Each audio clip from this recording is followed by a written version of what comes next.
आज हम आर्मोल की प्रॉब्लम ना चैट जीपीटी से पूछेंगे, वो हमें इसका क्या आंसर देता है। जो हमारी प्रॉब्लमें रहती है आर्मोल में, झोल से रिलेटेड या कंधी गिरने से रिलेटेड, वो सारी डिटेल में चैट जीपीटी को बताता हूँ। देखिए वो हमें क्या सोल्यूशन देता है उसका, वो देखते हैं। मैं आपसे कोई क्वेश्चन कर सकता हूँ? बिल्कुल, आप मुझे कोई भी सवाल पूछ सकते हैं।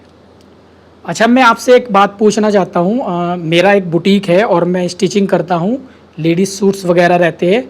तो हमें ज़्यादातर क्या प्रॉब्लम फेस करनी पड़ती है? जो हमारे आर्मोल होते हैं, क्योंकि फिटिंग में जो सूट होते हैं उन वो ज़्यादातर फिटिंग में डाले जाते हैं सूट वगैरह जो रहते हैं। तो उसमें एक ज़्यादातर प्रॉब्लम जो होती है ना, आर्मोल में झोल की प्रॉब्लम होती है और कंधी गिरने की भी प्रॉब्लम रहती है। तो ये प्रॉब्लम क्यों आती है और इसको हम किस तरीके से ठीक करेंगे, मुझे डिटेल में इसका आंसर चाहिए, क्योंकि ये बहुत सारे लोगों को प्रॉब्लम रहती है। तो वो हमसे पूछते भी है, और क्योंकि बैक से गला डीप होता है उसकी वजह से ये प्रॉब्लम आती है। तो डीप वाले गलों में ज़्यादा ये प्रॉब्लम हमें देखने को मिलती है। मुझे डिटेल में इसका आंसर दो, आप कोई फॉर्मूला बताओ। आपके बुटीक में आर्म होल और फिटिंग से जुड़ी जो समस्याएं आती हैं, उनका समाधान करना इंपॉर्टेंट है। आर्म होल में झोल और कंधे गिरने की समस्या का मूल कारण होता है गलत मेजरमेंट या इम्प्रॉपर स्टिचिंग। यहाँ कुछ स्टेप्स दिए गए हैं जो आपको इस समस्या को सुधारने में मदद करेंगे। 1.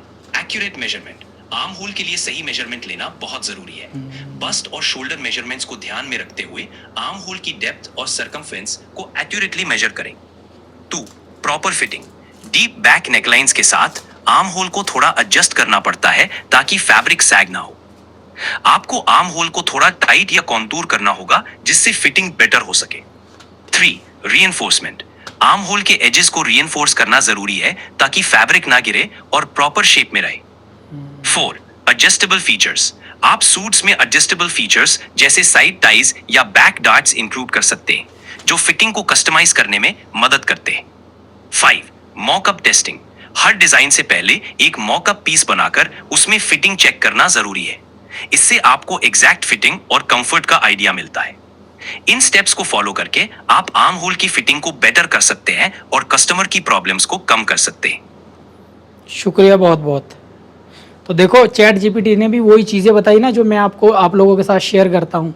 तो जितने भी ये बड़े बड़े डिज़ाइनर रहते हैं ना, वो ये वाली चीज़ें ज़रूर यूज़ करते हैं। प्लेट्स वगैरह रहती है, या सबसे पहले कोई पैटर्न रफली हमने बना लेता। अब हर सूट का तो खैर हम पैटर्न नहीं बना सकते, बट ये क्योंकि हम डेली बेसिस पे बहुत सारे पीसीस बनाते हैं, तो हमें एक आइडिया होना चाहिए प्रॉपर आर्मोल से रिलेटेड जो प्रॉब्लमें रहती। बट उन्होंने जो बेसिक चीज़ें बताई है उसका मेथड आपको शायद समझ आया होगा, जो मैं आप लोगों के साथ भी शेयर करता हूँ।